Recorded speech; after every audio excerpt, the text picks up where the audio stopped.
thank you so much for coming tonight. I feel really welcome in your community. This is my first time here at a meetup at Playa del Carmen. I'm from Mexico City, and well, I have a bar about Bitcoin. So, Aaron asked me to talk about myself and my journey through Bitcoin. I always get like a little cringe when I talk about myself. I don't like it, but I don't know. I think maybe my story, maybe my journey could help somebody else to realize that maybe everybody has a really peculiar way to get into Bitcoin, you know? Every story is different, every journey is different, and you can find that maybe you have something similar with another person, even if your life history is really different. So, well, next slide. Yeah, next slide. Bitcoin was born in 2008, and with a small, how do you say, appearance in a web page. I don't know if you have already read the white paper of Bitcoin. Have somebody read the white paper? Okay, 1, 2, no, 3, 4, 5, 6. Okay, like it. Yeah, so it's a really important document. I can even say that maybe it's one of the best documents in history, because it shows you how the world will be changing in the next, I don't know, 100, 200 years. So it was born on 31 of October, and by that time, I was a teenage mom. I was 18 years old, and my daughter was 1 year old. I had her when I was 17, and I was a little bit confused. I didn't know what I would do with my life. Bitcoin wasn't in my radar at all. I didn't know what I would do. I was trying to find a way to earn money, to work, and to, I don't know, get better with my situation. So, next. 2009, the Genesis block was born. Bitcoin was just a baby, and Satoshi Nakamoto created the first Genesis block. I don't know how to say, by hand, like handcrafted, yeah, and started the blockchain.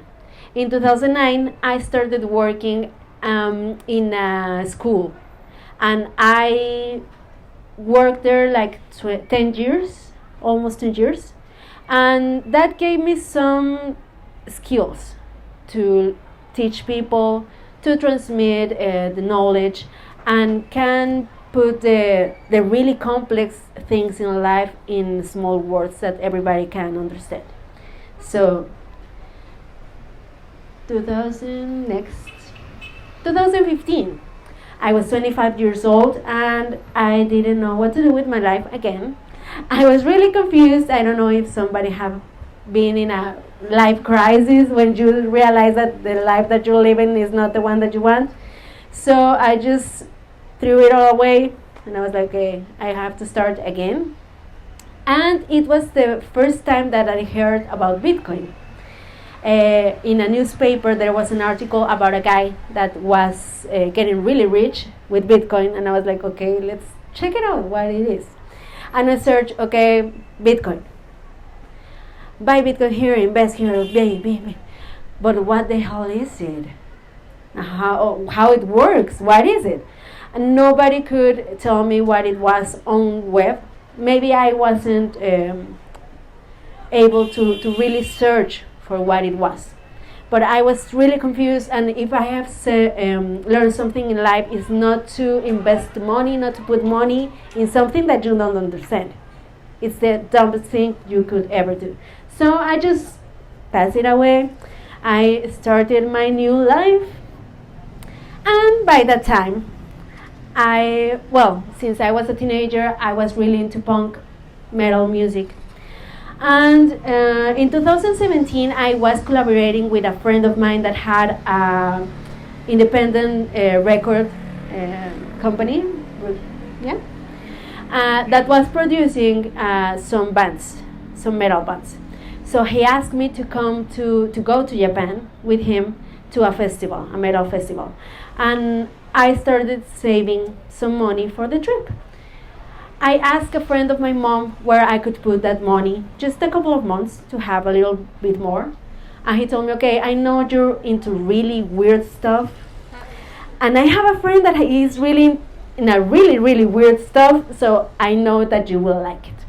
So he introduced me to my business partner back then, David Noriega, who is a Bitcoiner since 2011. He already had Bitcoin ATMs. He was into Bitcoin. He's a libertarian, And I met him, and he talked to me about Bitcoin, but not as an investment option, but an ideology. He talked me about liberty. He talked me about no government and no restrictions, people being free to transactions, to send money through time and space, and I don't know. It really blew my mind, and it really made sense to me. I was really into punk, and Bitcoin is punk for me. So, I next, please, sweetie. Yeah. Sorry, I was so distracted. So, 2018, my business partner had this idea since a couple of years about getting a place about Bitcoin so people can hang around and get together.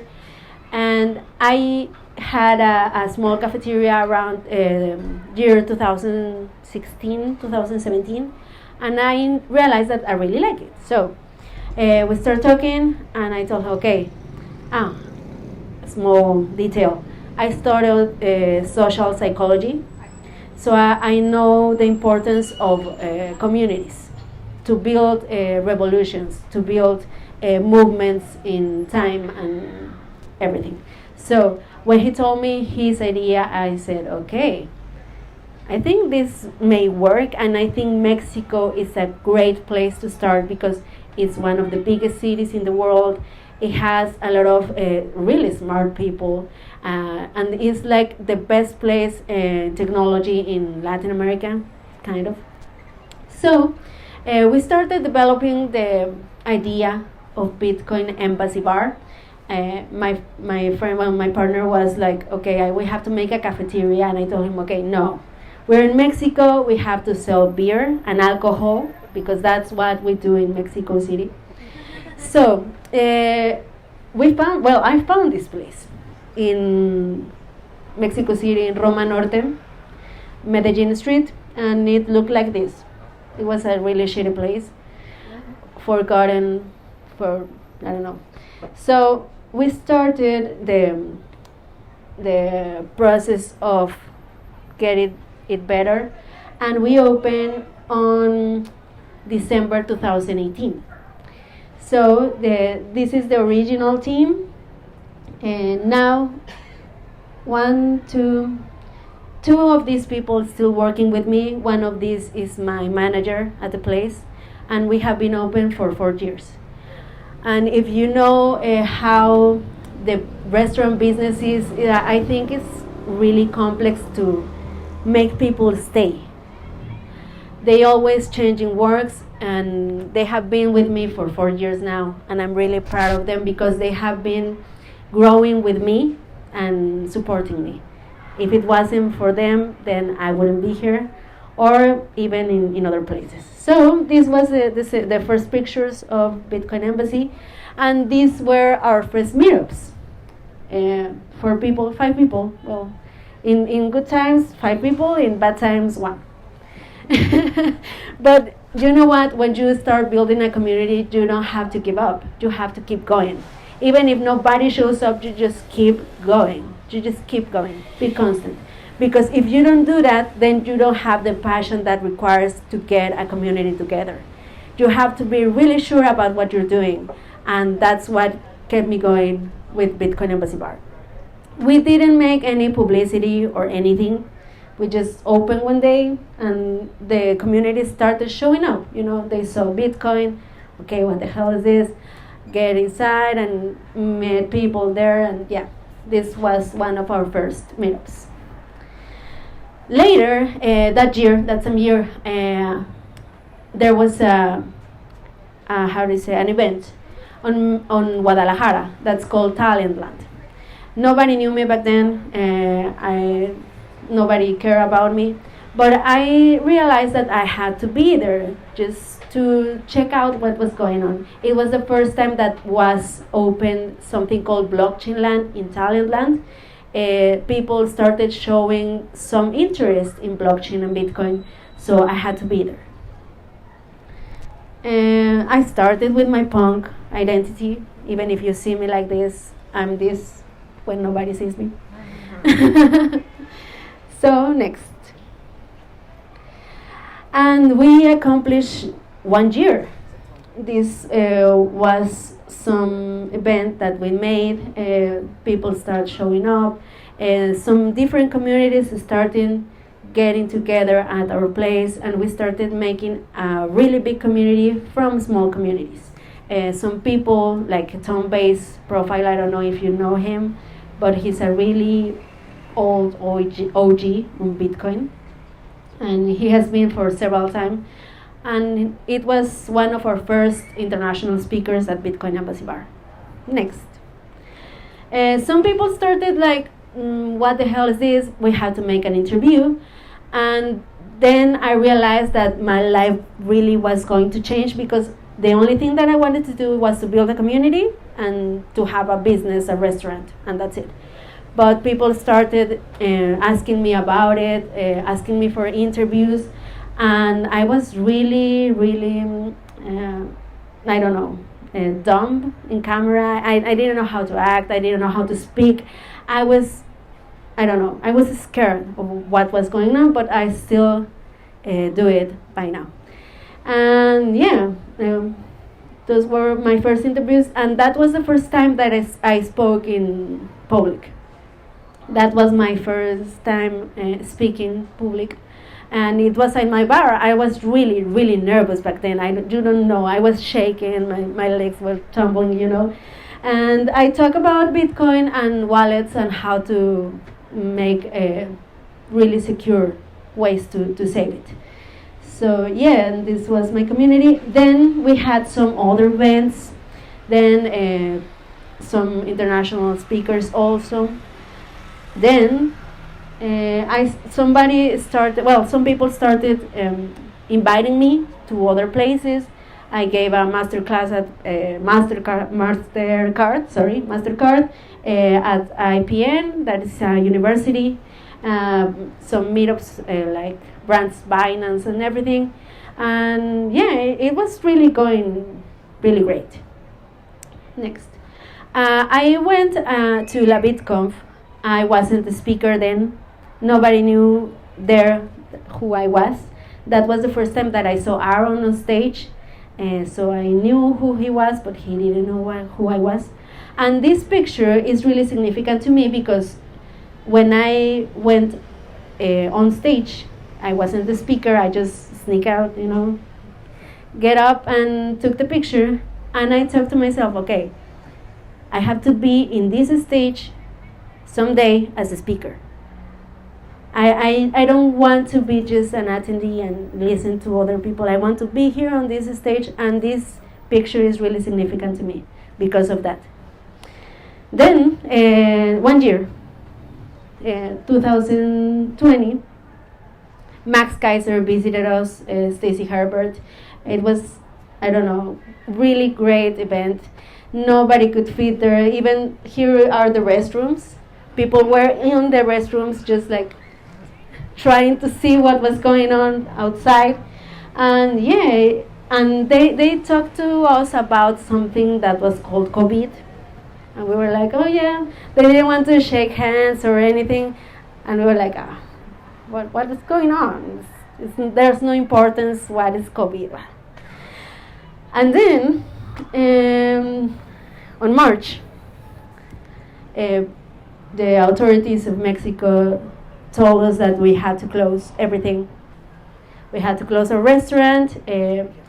And I was really depressed, you know. I spent like 4 days in bed just crying. I was like, oh my God, I'm gonna lose my baby, the Bitcoin Embassy bar. And it was going great, you know. And okay, what could I do now? What I'm gonna do with my life? You know, my life was Bitcoin Embassy, and then I don't have any life.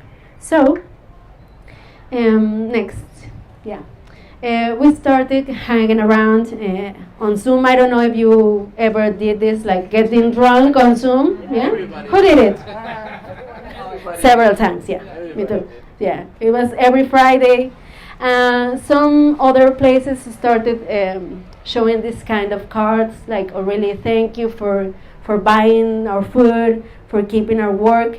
Nobody lose their work in Bitcoin Embassy. We kept paying their salaries because of Bitcoin, you know. Bitcoin saved us. Because Bitcoin went up and we already had Bitcoin, because we accepted Bitcoin from the beginning of Bitcoin Embassy Bar. So we had money to keep on going even if we don't have any money income. So then I realized that I had to preserve the memory of Bitcoin Embassy Bar in people's memory, you know. I don't know if you have ever been in a place that you really, really love and that you just forget that it exists, and then you come back like 2 or 3 years later and it's not there anymore. Because you just forget. We are like this, we are humans, you know, we just forget. So I started making some videos. I started posting on Twitter, on Instagram. Back then I had like 100 followers. And today I have 50,000. So I started posting and making videos. We celebrated the Bitcoin Pizza Day. I don't know if you have ever heard about Bitcoin Pizza Day, but we celebrated giving a contribution with the help of the community to a donation to a place where they receive immigrants that are in danger in their countries, in Mexico City. So I started doing that. We started making meetups the way we could with masks and everything, but we did it. And then on some events they started asking me to come a speaker, and this is from this year at La BitConf, the place that I took my picture first time. And the year before, I was also invited to La BitConf to be a speaker. So now I dedicate my life just to share knowledge about Bitcoin, to speak in public, give interviews, making some podcasts. I have 2 podcasts right now, making videos, YouTube videos, and collaborating with brands. And that's my life. And there's still a Bitcoin Embassy Bar because of the work that I do, save also Bitcoin Embassy. And that has been my journey through Bitcoin, and I really hope that you like it. So thank you so much for being here.